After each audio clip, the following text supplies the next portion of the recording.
Cerramos las actividades del jueves 2 en el auditorio de TICMAS, la plataforma modular educativa que se está presentando en la Feria del Libro, con una entrevista muy particular. Vamos a hablar con Guillermina Tiramonti, dentro del ciclo de charlas y debates que estamos teniendo aquí en el auditorio de TICMAS, como decía bien. Hay un montón de personalidades que han venido a hablar acerca de cómo es el aula, cómo es el rol del docente, cómo se planifica, cuál es la currícula, cuál es la intervención que puede tener el Estado adentro de un aula o incluso cuáles son los planes y las formas de revolucionar la educación, si cabe la palabra. Y creo que esa mirada se va completando con cada uno de los invitados. Y tener a Guillermina aquí es un placer y además es una forma de sumar una nueva visión. Guillermina, que es académica, que ha trabajado muchísimo y que además tiene un libro de hace 10 años que es la secundaria en debate. Nunca me acuerdo los títulos, no sé si es el debate en secundaria. Yo tampoco me acuerdo. Pero es un libro que así. Hemos leído, yo había terminado ya el profesorado, pero quienes estamos muy interesados en la educación, fuimos siempre a esos libros y por eso planteamos como título un título que fuera desafiante. ¿Es posible debatir la educación argentina? En un país en donde a veces uno termina, al ponerse de un lugar o pensar una idea, termina metido, encajonado en un lugar de la grieta, imagen que a mí generalmente trato de evitarla, pero que siempre la uso irónicamente. Cuando una persona plantea una forma de pensar, analiza una política pública, de repente termina encajonado. Guillermina, usted ha tenido un debate largo a comienzos de año y creo que eso es algo que es llamativo también de nuestra forma de pensar la educación. Le agradezco muchísimo que esté en nuestro auditorio y arranquemos con la pregunta del título. Bueno, se escucha. Bueno, yo agradezco la invitación también y creo que para comenzar por la pregunta, en la Argentina hay que discutir la educación. Ya hace muchos años que tenemos que discutir la educación por varios motivos. Uno es porque pareciera que nuestro sistema educativo no es capaz de brindarle a todos los chicos, y estoy hablando de los que están adentro del sistema, sabemos que hay algunos que no están adentro, pero a los chicos que están adentro del sistema no es capaz de brindarles los instrumentos básicos de la cultura moderna, que es la lectura, la lectoescritura y la base de la matemática. Hay otros que no alcanzan a ingresar a la escuela. Tengo que pedirle que acerque el micrófono sí, por aquí. Está eso, bien. Gracias. Y por otro lado, tenemos que discutirlo porque las saberes, las habilidades propias del siglo XX no son los saberes y las habilidades que el siglo XXI le está requiriendo a los chicos.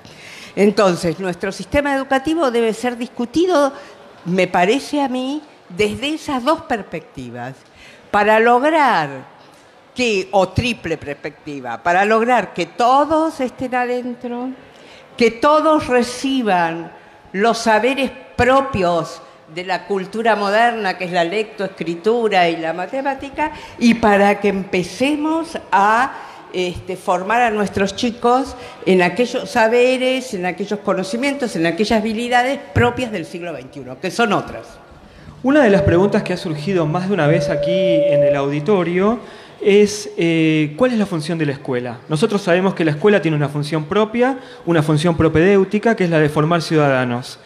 Y ayer hablábamos con Juan María Segura sobre esa función y le decía, bueno, pero ¿cómo es un ciudadano hoy en día? Bueno, efectivamente, todo eso, por eso hay que discutir, porque todo está bajo la pregunta. También tenemos la pregunta de qué vamos a trabajar en el futuro y entonces qué se va a necesitar para que un chico pueda incorporarse, un joven, para usar mejor el lenguaje, incorporarse a la vida laboral.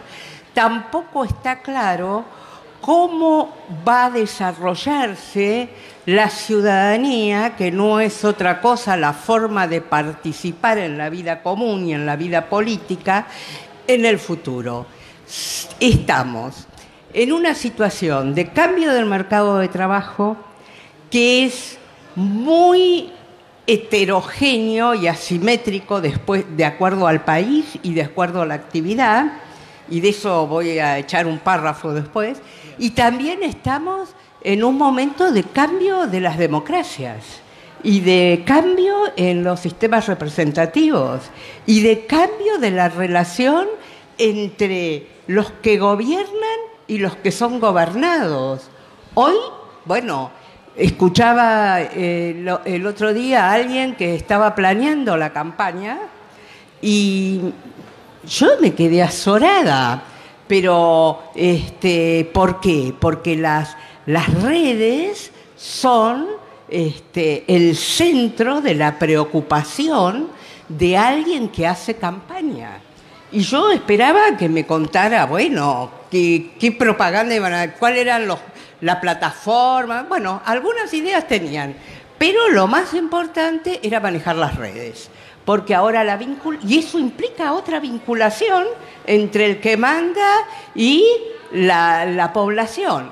Y quiero entonces decirte que todo eso está en revisión y que estamos en un momento donde vos encontrás muchas permanencias de lo que fue previamente, y por ejemplo los estudios sobre la ciudadanía, hay mucha idea, mucha permanencia del discurso de la ciudadanía ilustrada del siglo XX y algunas reflexiones sobre cómo pensar hoy la relación entre el Estado, entre los gobernantes y los gobernados. De la misma manera, tenemos mucha literatura y mucha reflexión sobre la educación del siglo XX y tenemos, por suerte, más intentos de los que en general uno se imagina de avanzar en favor de una educación más cercana al mundo contemporáneo, al siglo XXI. Me decía que iba a dar una nota al pie de algo y yo le quiero hacer una pregunta en base a eso.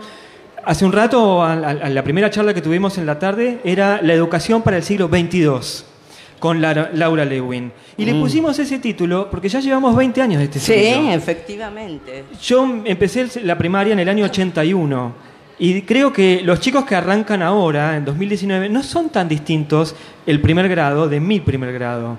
Entonces, quería preguntarle cómo lo ve y bueno, que agreguemos esa nota al pie. El chico sí es distinto a vos. Sí, lo sí, que no cierto. es distinto es la escuela, la enseñanza que recibe el chico. Ese es el tema de la escuela, que es una escuela que mantiene su ancla o su referencia en el siglo XX y que le cuesta avanzar en el siglo XXI. Pero la nota al pie es que estoy tratando, en educación siempre hemos pensado la educación desde la educación. Y yo creo que ha llegado el momento de empezar a preguntarse cómo es el mundo contemporáneo, cómo pareciera que va a ser en el futuro, pareciera, digo, porque nadie sabe, y entonces a partir de eso pensar la educación. Y entonces cuando miro el mundo de la Argentina, me doy cuenta que tenemos algunos sectores de punta tecnológica. Y que, por ejemplo, la Argentina es importante en la venta de productos basados en el conocimiento. Por ejemplo, software, bueno, y todo lo que viene que yo casi no lo puedo repetir porque no lo conozco. Pero hay una producción importante de eso que se exporta. Y resulta que para producir eso se necesita dos cosas. Se necesita conexión, con lo que hay que avanzar, y se necesita alguien que sepa usar esa tecnología. Y no es cierto que solo se necesitan ingenieros.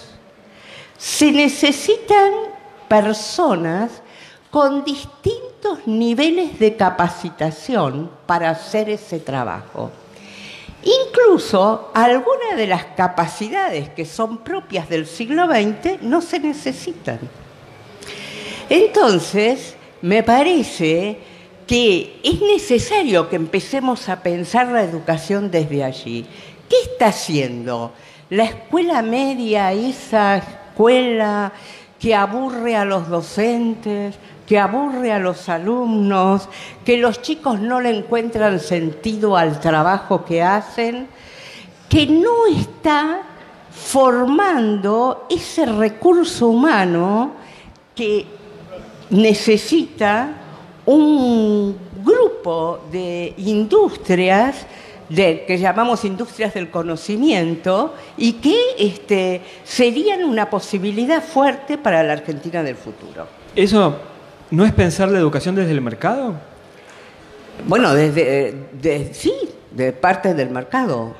La gente cuando sale de la escuela quiere ir a trabajar. Sí, es cierto, es lo que me decían mis papás, ¿no? ¿De qué vas a trabajar? Bueno, quiere trabajar y además pensar en la inserción en el mercado no quita pensar en esa otra característica, en esa otra función de la que vos hablaste, que era la de formar al ciudadano. Y también formar chicos, ahora se dice mucho, sin saber muy bien lo que se dice, chicos para la vida. Que tenemos que formar chicos para la vida. Eso significa chicos que puedan tomar sus propias decisiones y que puedan avanzar en un proyecto de vida teniendo los instrumentos que se necesitan. Entonces, todo eso es lo que hay que discutir en este momento con respecto a la educación. Si no lo discutimos, ¿qué pasa si no lo discutimos? Hoy estaba viendo un informe sobre cambios en el mundo del trabajo que me cuesta mucho leerlo porque no es mi tema, ¿no? Pero los autores planteaban esto. ¿Qué pasa si el mundo del trabajo no cambia con la tecnología? Bueno, muy simple. La producción no tiene la productividad que necesita, por lo tanto seremos un país cada vez más pobre, con un producto bruto cada vez menor, tendremos cada vez más pobres y demás. ¿Qué pasa si esa escuela no ayuda a que los chicos participen activamente en la vida política con las nuevas tecnologías? Yo tengo una serie de tesistas que yo no estoy en las redes, pero me dicen, ¿cómo? Bueno, ningún chico puede estar hoy fuera de las redes porque parte del mundo pasa por ahí. Yo me doy cuenta que me lo estoy perdiendo. Pero, entonces, no es que uno esté obligado a hacerlo. Está obligado a hacerlo si lo que quiere es incorporarse al mundo que viene. Si no, uno se puede quedar en la vida pastoril y bucólica.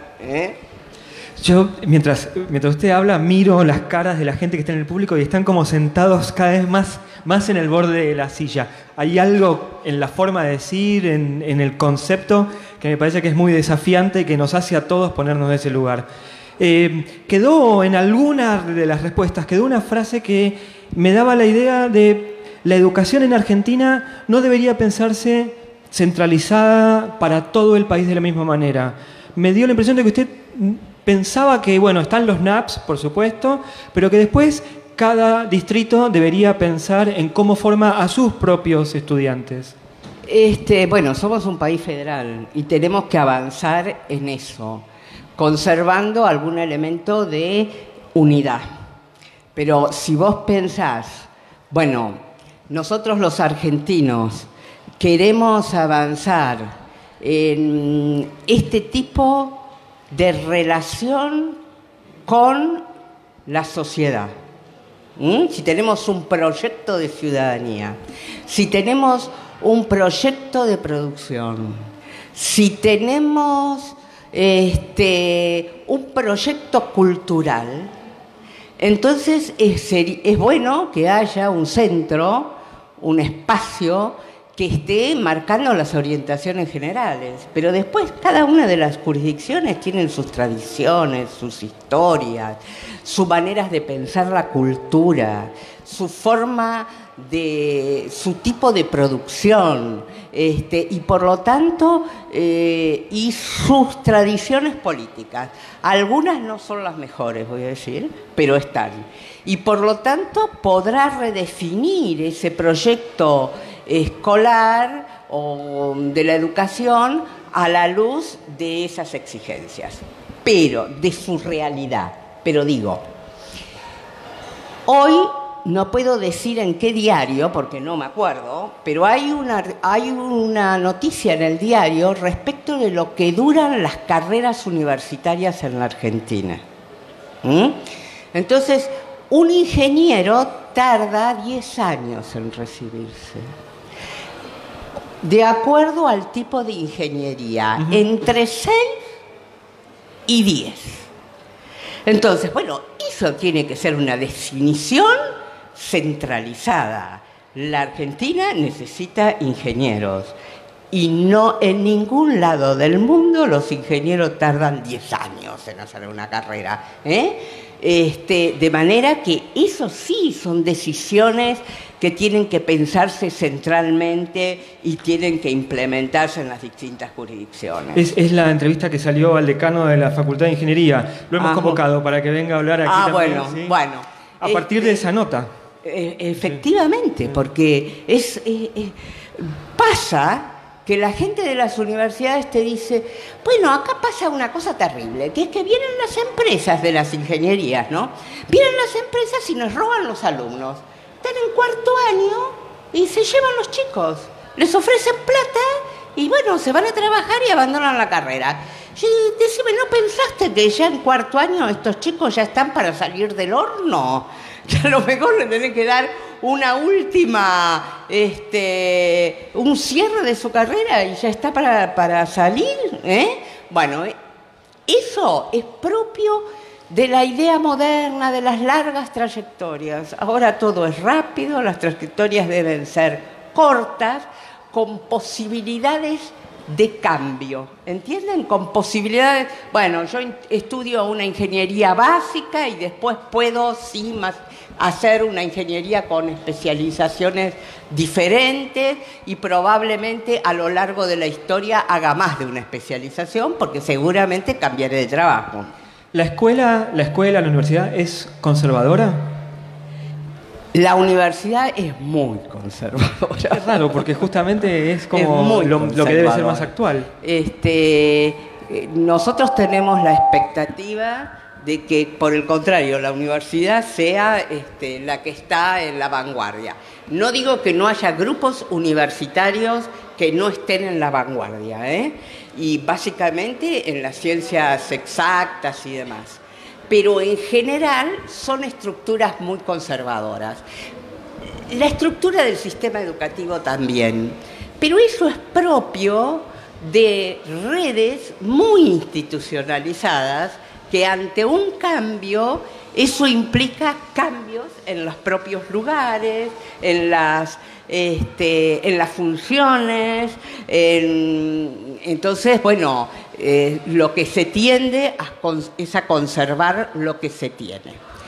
Por ejemplo, está claro, de acuerdo a las nuevas experiencias de introducción de la innovación en los sistemas educativos, que los sistemas educativos deben pensar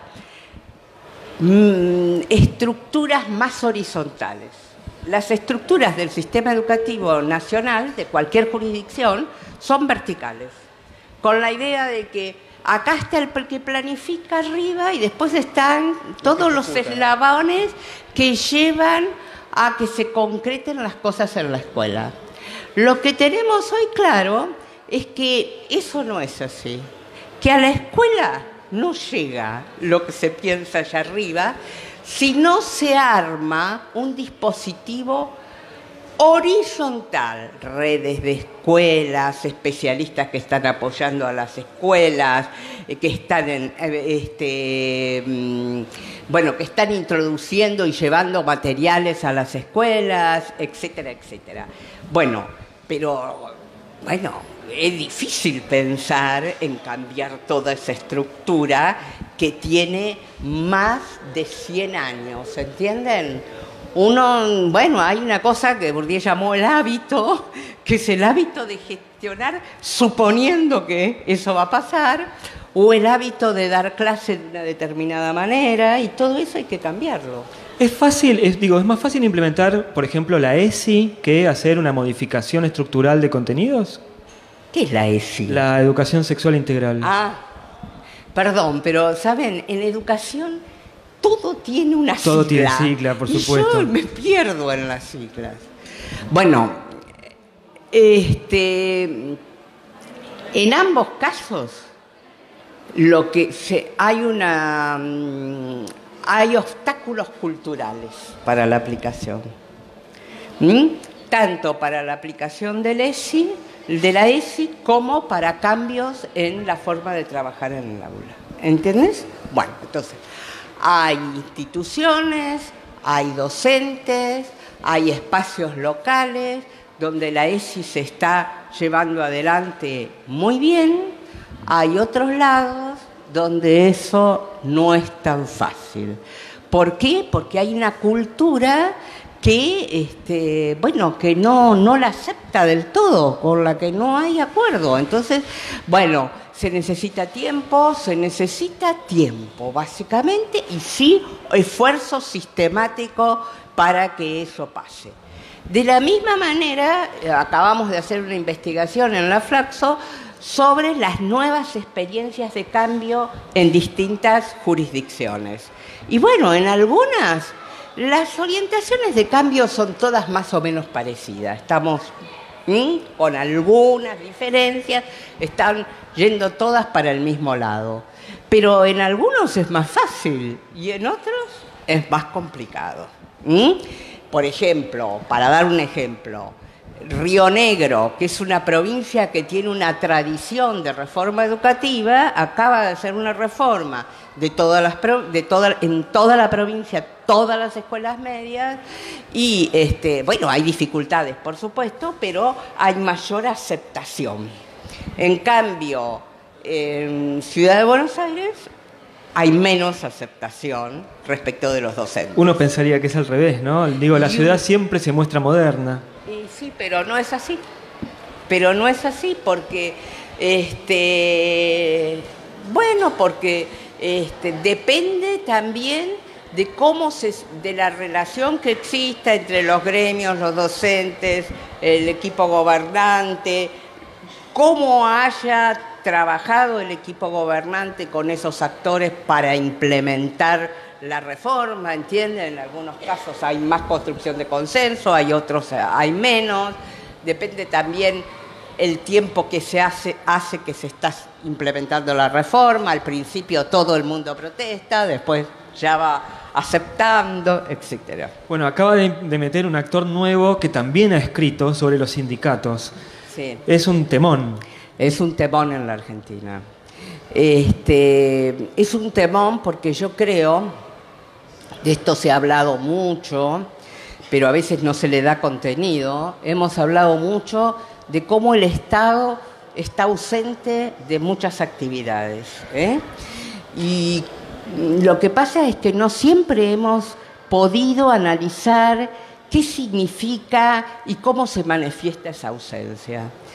Entonces, el Estado en la Argentina ha estado presente en materia educativa, más bien en la oferta educativa, en el desarrollo de los currículums y demás. Pero después, la llave de la educación no la tiene el Estado. Desde el año 58, que actores centrales para definir la educación son los sindicatos.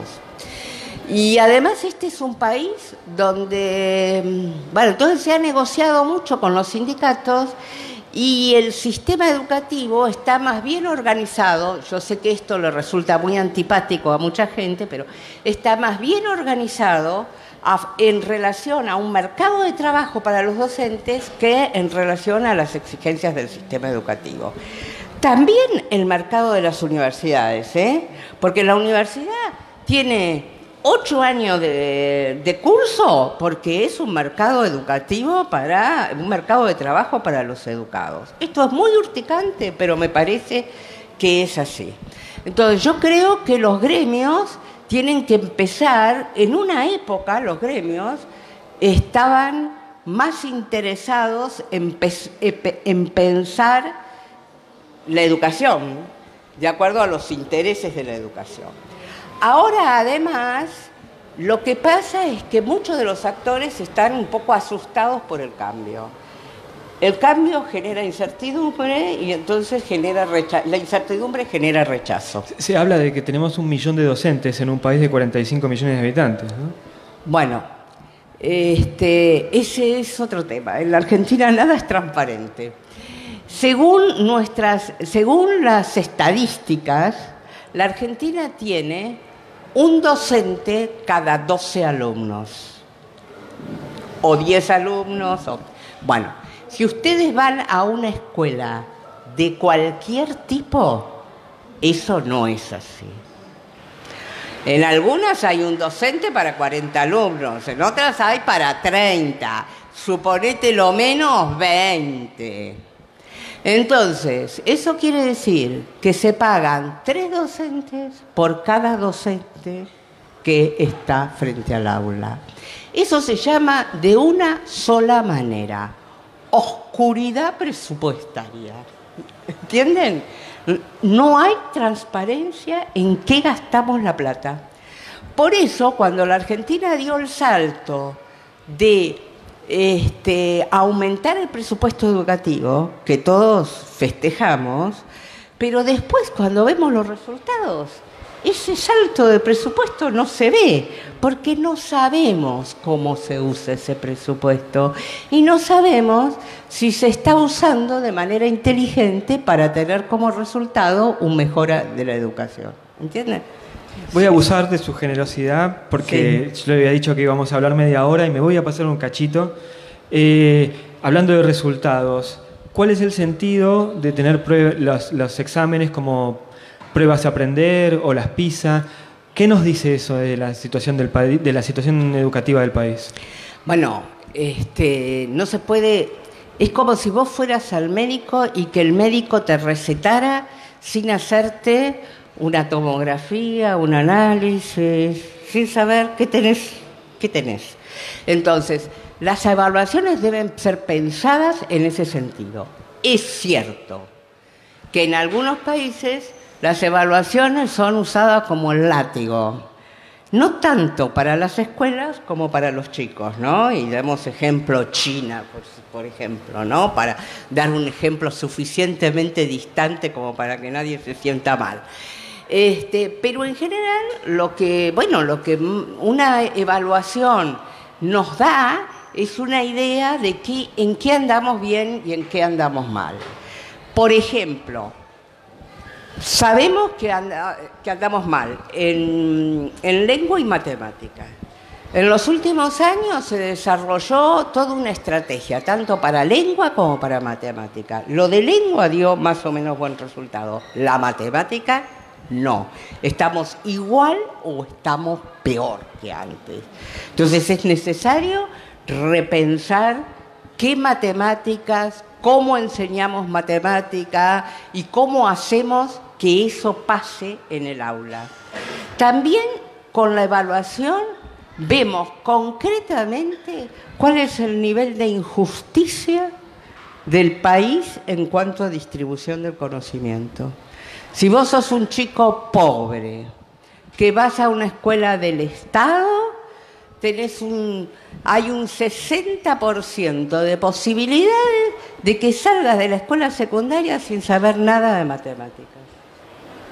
Y si vas a una escuela privada y sos de clase media o media alta, tenés muchas más posibilidades de salir sabiendo matemáticas. Entonces, bueno, algo hay que hacer para evitar que eso suceda.